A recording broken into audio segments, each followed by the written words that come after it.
Hello everyone, my name is Anuj Kumar और इस video के थ्रू मैं ये बताने जा रहा हूँ जो मैंने एक्शंस किए। मैं ना बहुत अच्छा लड़का था यार। I was a good boy. ये वीडियो आपको मेरे एक्शंस के बाद मिलेगी, तो पूरी वीडियो देखना, लास्ट तक देखना, तब भी आपको पता चल पाएगा कि मेरे एक्शन जस्टिफाई थे या नहीं थे।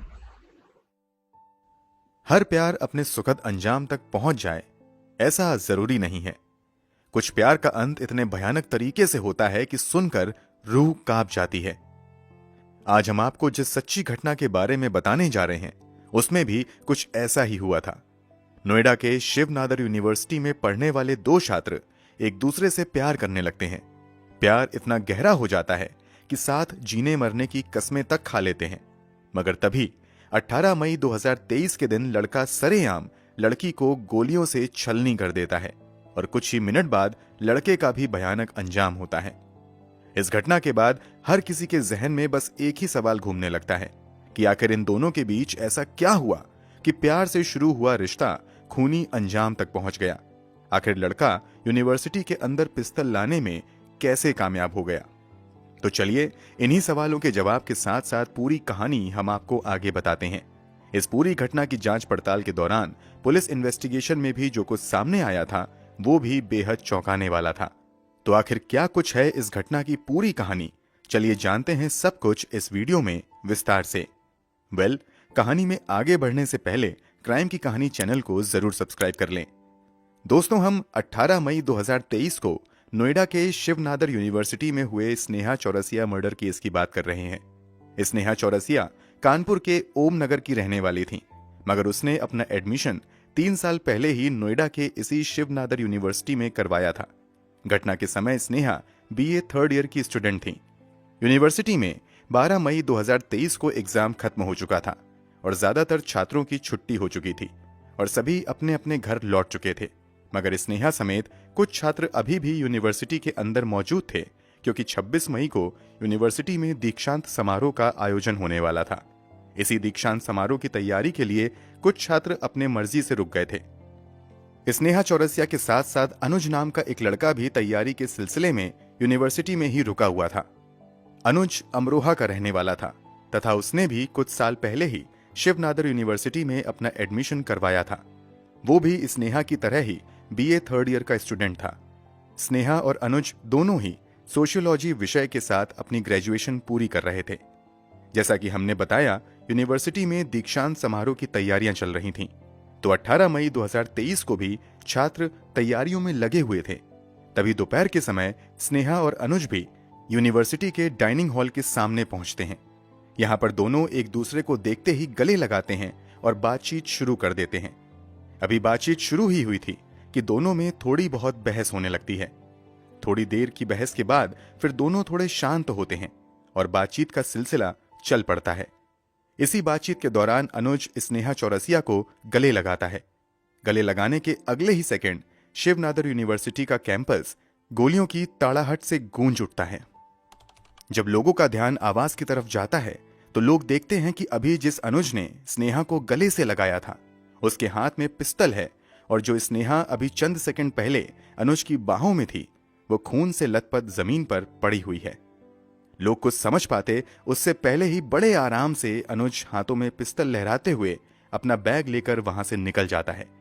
ये सब कुछ इतनी तेजी से होता है कि कोई भी अनुज को रोकने की हिम्मत नहीं जुटा पाता है, और एक हत्या करने के बाद बड़े ही आराम से अनुज उस जगह से निकल जाता है। अब लोग भागते हुए जमीन पर गिरी स्नेहा तक आते हैं। लोग देखते हैं कि स्नेहा को पेट और सीने में 2 गोलियां लगी हैं। तुरंत स्नेहा को अस्पताल ले जाने की तैयारियां शुरू हो जाती हैं, मगर अस्पताल ले जाते ही स्नेहा को मृत घोषित कर दिया जाता है। अभी यह सब कुछ चल ही रहा था कि कुछ ही मिनट के बाद इसी शिव नादर यूनिवर्सिटी के बॉयज हॉस्टल के रूम नंबर 328 से गोली चलने की आवाज आती है। लोग आवाज की तरफ भागते हैं, मगर देखते हैं कि कमरे का दरवाजा अंदर से बंद है। तुरंत ही पुलिस प्रशासन को गोली चलने की जानकारी दी जाती है। मौके पर पहुंचकर पुलिस जब कमरे के अंदर जाती है तो देखती है कि रूम के अंदर एक लड़का मृत पड़ा हुआ है और उसके सर में गोली लगी है। ये लड़का कोई और नहीं बल्कि अनुज था। पहली नजर में ही लग रहा था कि अनुज ने खुद ही अपने सिर में गोली मारी है। मतलब पहले अनुज ने स्नेहा चौरसिया को सरेआम लोगों के सामने गोली मार दी और फिर अपने कमरे में आकर खुद को गोली मार ली। अब हर किसी के जहन में एक ही सवाल था कि आखिर अनुज ने ऐसा भयावह कदम क्यों उठाया। इस पूरी घटना से उठे सवालों का जो सटीक जवाब दे सकता था वो अनुज ही था, मगर अब अनुज ही इस दुनिया में नहीं था। इस कारण पुलिस के सामने अब बड़ी चुनौती थी कि घटना की सच्चाई लोगों के सामने कैसे लाई जाए। इसलिए पुलिस वाले अब अपनी जांच शुरू करते हैं। पहले तो दोनों के शव को कब्जे में लेकर पोस्टमार्टम के लिए भेज दिया जाता है और पोस्टमार्टम के बाद दोनों के परिवार वालों को शव दे दिया जाता है। पुलिस जांच की शुरुआत अनुज के कमरे से ही करती है। थोड़ी सी मेहनत के बाद ही पुलिस को अनुज का लैपटॉप मिल जाता है। एक्सपर्ट की मदद से अनुज का लैपटॉप खोला जाता है और फिर उस लैपटॉप की तलाशी ली जाती है। इसी तलाशी के दौरान लैपटॉप में अनुज द्वारा रिकॉर्ड किया गया 23 मिनट का एक वीडियो मिलता है। इस वीडियो से पुलिस को बहुत सारे सवालों के जवाब मिल जाते हैं। यार ऐसी लड़की ने जब मेरे साथ इतना किया है, उसके साथ मैं मेंटली फिजिकल हर तरीके से टॉर्चर हो रहा हूँ। मैं अपनी मेरी पढ़ाई अफेक्ट हो रही है, मेरी मेंटल हेल्थ अफेक्ट हो रही है। उस चीज का उससे कोई पनिशमेंट नहीं मिलना चाहिए। वो ऐसी लोगों के साथ आए, खेले, चली जाए, उसे कोई फर्क न पड़े। मैंने अपनी लाइफ बर्बाद की इसके चक्कर में, इसके लिए सब कुछ किया। लोग कहेंगे अब लाइफ तूने इसके चक्कर में क्यों बर्बाद कर ली, सही कर लेता, मूव ऑन हो जाता। इतना आसान नहीं होता। जब इंसान किसी से कनेक्ट हो जाता है, अंदर से कनेक्ट हो जाता है, अंदर से अपना मानने लगता है, तो नहीं हो पाता है मूव ऑन। अनुज द्वारा इस घटना के कुछ दिन पहले रिकॉर्ड किए गए वीडियो के मुताबिक जब स्नेहा और अनुज नए नए यूनिवर्सिटी में एडमिशन लेते हैं तभी इन दोनों की मुलाकात होती है। वहीं पर दोनों की दोस्ती होती है। इसी दोस्ती के दौरान स्नेहा अनुज को बताती है कि वो किसी अंशु नाम के लड़के से प्यार करती थी, मगर अंशु उसे बहुत ज्यादा परेशान करता है। अब स्नेहा को अंशु के साथ रहने में घुटन महसूस होती है, इसलिए अंशु के रिलेशनशिप से निकलने के लिए स्नेहा अनुज की मदद मांगती है। अनुज के बयान के मुताबिक वो स्नेहा की जिंदगी से अंशु को निकालने की काफी मदद करता है। अनुज की इस मदद की वजह से स्नेहा धीरे धीरे अनुज के करीब आने लगती है।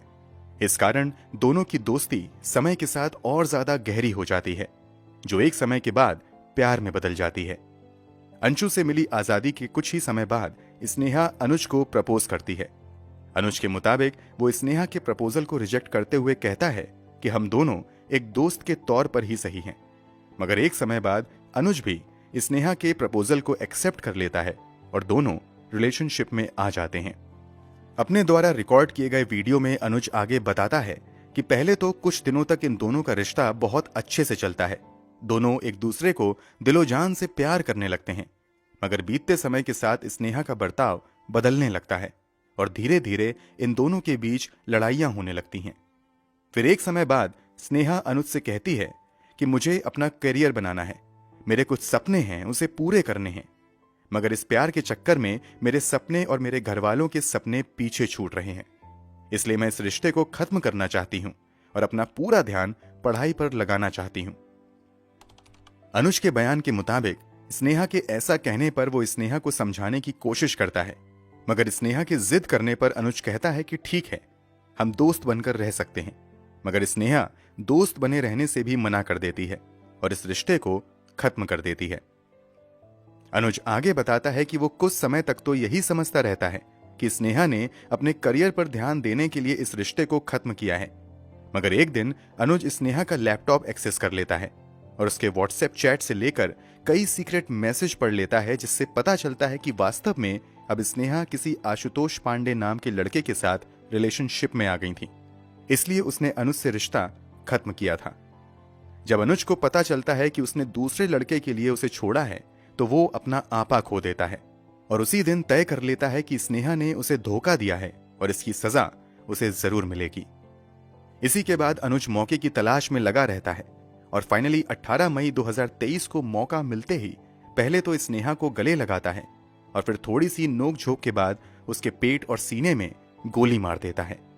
कुछ समय बाद वो अपने हॉस्टल के कमरे में जाकर खुद भी आत्महत्या कर लेता है। अनुज ने जो कुछ वीडियो में कहा था उसमें कितनी सच्चाई है, इस बात को समझने के लिए पुलिस अपनी जांच आगे बढ़ाती है तो कुछ और खुलासे होते हैं। पुलिस की जांच जब आगे बढ़ती है तो अनुज के दावे से उलट एक नई कहानी सामने आती है। आगे की जांच के मुताबिक यह सच था कि अनुज और स्नेहा में दोस्ती हुई थी, मगर एक समय बाद अनुज ने स्नेहा को परेशान करना शुरू कर दिया था। स्थिति इतनी बिगड़ गई थी कि मार्च 2023 में आधिकारिक तौर पर ईमेल के जरिए यूनिवर्सिटी प्रशासन के सामने स्नेहा अनुज की शिकायत करते हुए कहती हैं कि वो मुझे परेशान कर रहा है। स्नेहा की इस शिकायत के बाद अनुज और स्नेहा की काउंसलिंग यूनिवर्सिटी प्रशासन की ओर से करवाई जाती है। इसके अलावा यूनिवर्सिटी की ओर से तय किया जाता है कि दोनों एक दूसरे से यूनिवर्सिटी के अंदर न मुलाकात करेंगे और न ही बात करेंगे, मगर दोनों यूनिवर्सिटी प्रशासन के इस आदेश को लंबे समय तक नहीं मान पाते हैं और मिलना जुलना तथा बातचीत जारी रखते हैं। इस बारे में जब दूसरे छात्रों से भी बातचीत की जाती है तो कई छात्र गवाही देते हैं कि वास्तव में अनुज स्नेहा के पीछे पड़ गया था। इस कारण स्नेहा बहुत ज्यादा परेशान रहने लगी थी। तभी उसने यूनिवर्सिटी में अनुज की शिकायत की थी, मगर यूनिवर्सिटी से स्नेहा ने यह भी रिक्वेस्ट की थी कि अनुज के खिलाफ कोई सख्त कार्यवाही न की जाए, बल्कि उसे चेतावनी देकर समझाया जाए। स्नेहा की हत्या के बाद स्नेहा के परिवार वाले यूनिवर्सिटी प्रशासन पर आरोप लगाते हैं कि अगर यूनिवर्सिटी प्रशासन ने समय पर कार्यवाही की होती तो आज उनकी बेटी जिंदा होती, मगर यूनिवर्सिटी की ओर से सफाई दी जाती है कि स्नेहा ने लिखित कंप्लेंट देने से मना कर दिया था। इस कारण यूनिवर्सिटी ने अनुज के खिलाफ कोई सख्त कार्यवाही नहीं की थी। यूनिवर्सिटी द्वारा जारी इस बयान से स्नेहा के माता पिता संतुष्ट नहीं होते हैं और वो यूनिवर्सिटी प्रशासन पर कार्यवाही की मांग करने लगते हैं। इसी के बाद पुलिस वाले अपनी जांच पूरी करने के बाद स्नेहा चौरसिया के पिता राजकुमार चौरसिया के बयान पर अनुज कुमार, यूनिवर्सिटी के कर्मचारी आशुतोष पांडे, करण और स्नेहा चौरसिया के एक्स बॉयफ्रेंड अंशु के खिलाफ धारा 302 और धारा 120 बी के तहत मामला दर्ज कर लेते हैं।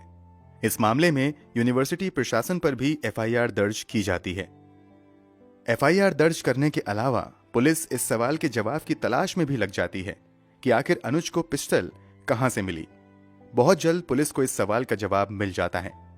दरअसल अनुज के बैंक ट्रांजैक्शन से खुलासा होता है कि अनुज ने अप्रैल महीने में एक शख्स को 2 बार ऑनलाइन पैसे भेजे थे। जब पुलिस उस शख्स के बारे में जानकारी जुटाती है तो पता चलता है कि अनुज ने एक पिस्टल और 5 कारतूस खरीदे थे।